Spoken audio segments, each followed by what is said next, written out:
Ayan guys, magandang hapon guys.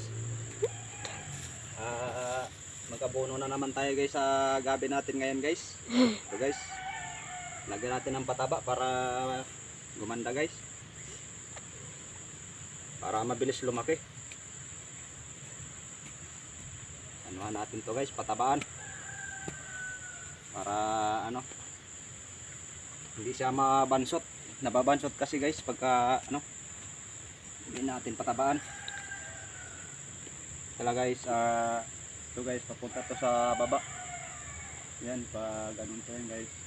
So ano, kailangan natin ng mga 5 kilo na ano nito, pataba guys, para mapataba natin to, mabilis natin mapakinabangan guys. So guys, pag hindi natin patabaan yan, matagal sila lumaki. Tulad nito guys, hindi pare-pares yung tubo, kasi may maliliit. Kasi medyo ano guys, hindi sila nakakabuelo pag walang pataba. Sige guys, update ko na lang kayo guys. Kita kay.